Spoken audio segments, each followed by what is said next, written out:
کو نوٹ کر رہا تھا کہ ماہی کا موڈ کچھ آف ہے۔ دل چاہ رہا تھا کہ اس سے پوچھ لے، مگر جب اسے اچھے بچوں کی طرح کام میں مصروف دیکھا تو سوچا اچھا ہے، کم از کم اسی بہانے کچھ کام تو سیکھے گی۔ ماہی، جو سیکنڈ لاسٹ ٹیسٹ تھا سیکشن اے کا، اس کی فائل نکال کر لاؤ۔ اس نے کلاس آف کر کے اسٹاف روم میں بیٹھے حکم صادر کیا۔ خلاف توقع وہ چپ چاپ کمپیوٹر چھوڑ کر اٹھ گئی۔ یا الہی، خیر، لگتا ہے کل خالہ سے زیادہ ہی ڈانٹ پڑ گئی ہے اسے۔ خیر، ڈانٹ کم جوتے زیادہ پڑے ہوں گے، اس نے دل میں سوچا۔ بیٹھے ہوئے ہیں نواب صاحب دلہا بن کے، نظر نہیں آ رہا کہ اتنی کاپیاں اٹھائی ہیں، کچھ مدد ہی کر دو۔ ماہی نے بولتے ساتھ فائل سائم کے گود میں ڈھیر کر دی۔ وہ بیچارہ دب کر رہ گیا۔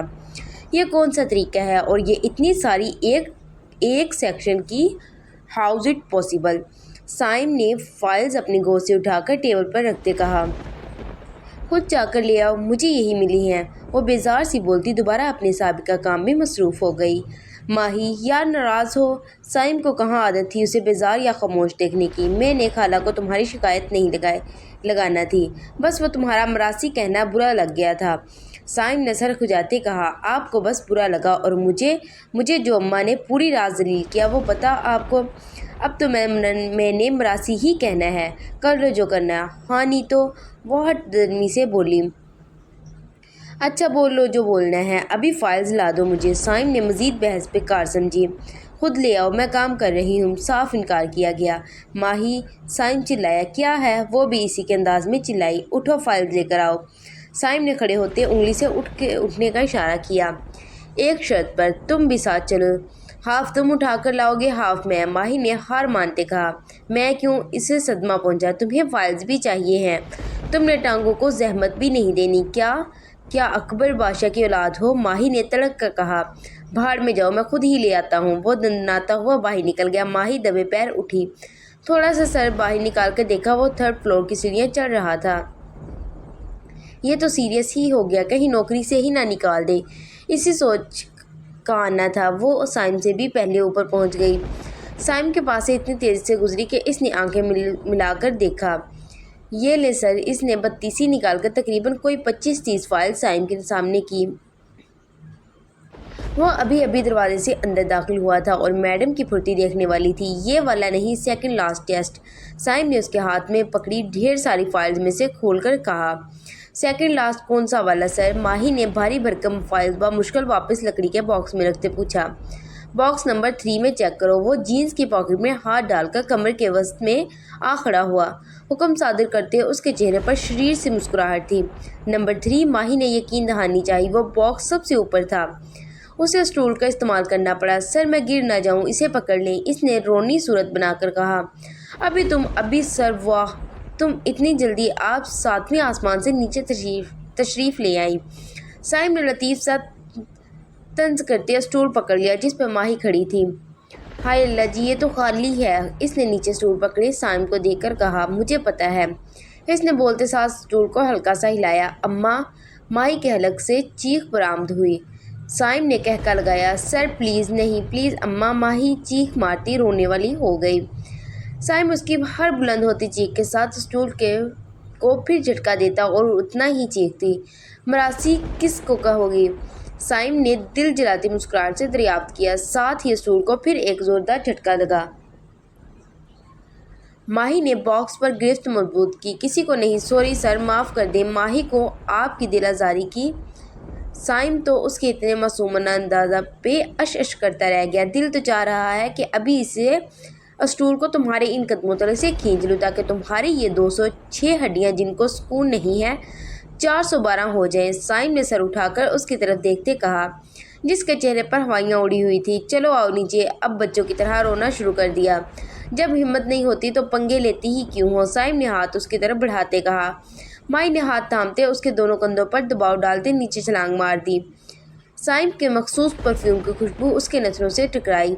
سائم نے بھی اس کے لمس کو پوری شدت سے محسوس کیا۔ وہ لاسٹ باکس کھولو، اس میں ہے ٹیسٹ، اوپر لو بورڈ ٹاپک والا ٹیسٹ۔ ماہی نے آدھی فائل اس کو پکڑائی اور بقیہ خود تھامتی